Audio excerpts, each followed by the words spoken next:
Everybody, welcome to your hand of the day for Sunday, July 6th. I was hoping to be playing day two of the main event starting in about 3 hours.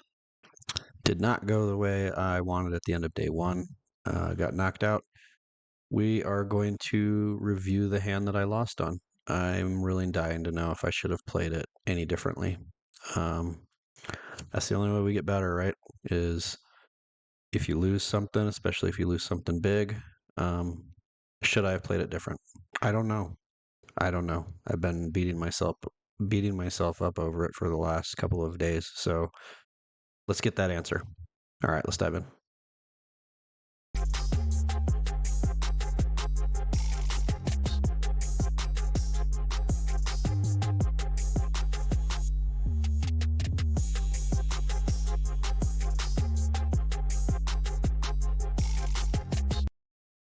All right, here's our spot. We are in the hijack.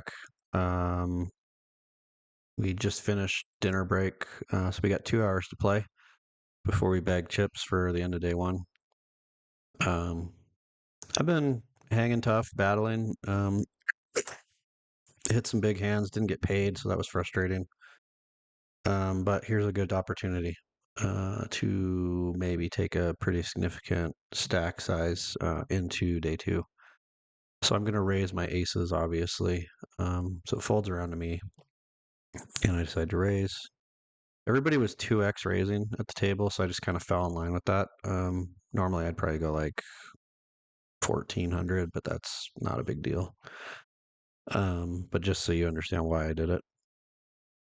The Button, who was a French online pro, not afraid to battle, not afraid to bluff, he decides to 3-bet from the button.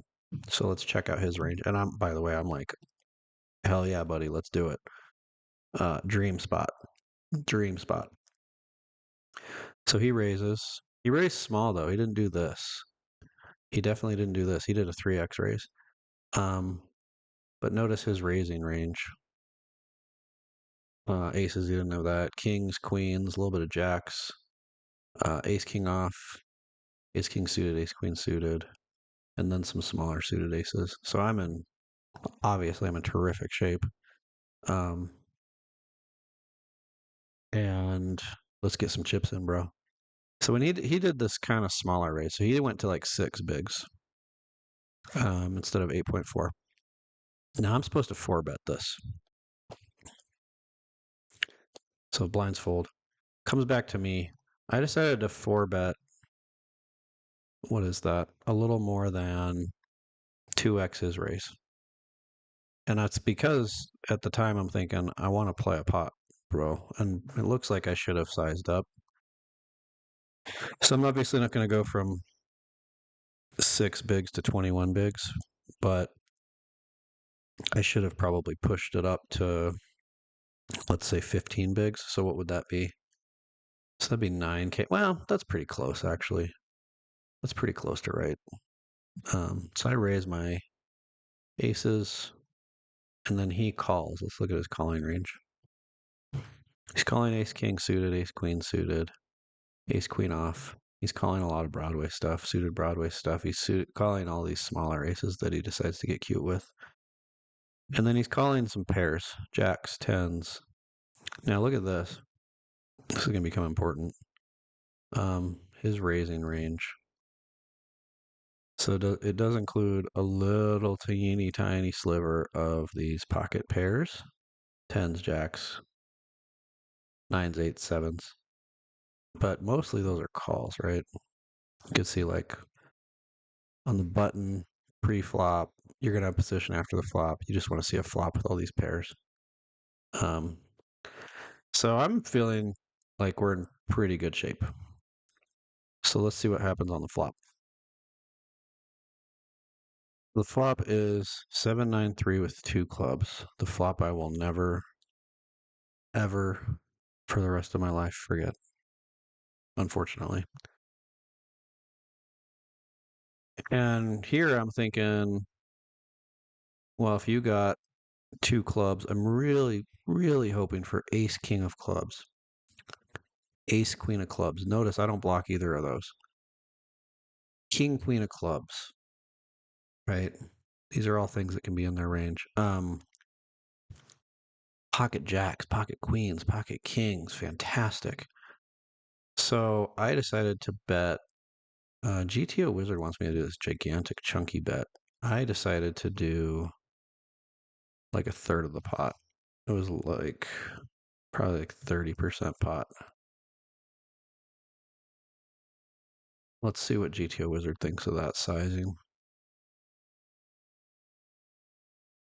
Yeah, it kind of likes this big bet though. I wonder why. I'm gonna have to ask my coach about that. But I decided to do this small bet, which I think is fine. I mean, I'm trying to get the chips in, right? That's what I'm trying to do. I want all the chips in now.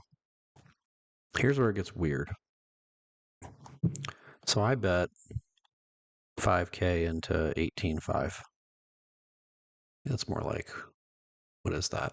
18.5. Yeah, it's about 30 something percent. Um, he three bets me, or he raises me. He raises me 3x. Now what? So let's think about his raising range. You could see he's mostly just calling. He's folding 20% of his hands, but what's he raising with? Kings with no club, queens, queen jack. I don't know why you were raising with queen jack. That's a weird one. Jacks makes sense. Jacks with a club makes sense. But I guess jacks in general makes sense. You could be ahead against ace king. 9-8. Kind of a weird one. Anyway, you can see there's not a lot of raises, right? It's jacks, queens, kings primarily. So what the hell are we supposed to do?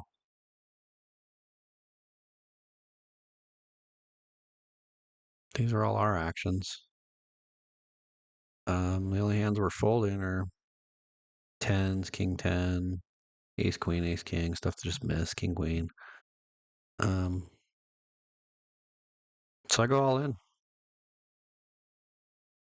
Here's our hand, aces, no club, all in, all in, all in. God, this game sucks. So I did it correctly. We get snap called by pocket sevens. So our opponent decided to get cute and three bet sevens, which is almost never a three bet, and then call a four bet. Spiked middle set, and we do not improve on the turn or the river, and they take all our chips and we lose. I guess if there's a small sliver of good news in here, it's that I think I primarily, I should say, I mostly played this hand correctly. So that makes me feel a little bit better. Um, a little bit better. But this game just sucks. It just sucks sometimes. You got to suffer bad beats. I sure would have liked it to not be in the main event, but that's the way it goes sometimes. All right, enough depression. I'm going to stop there. I'll see you guys next time.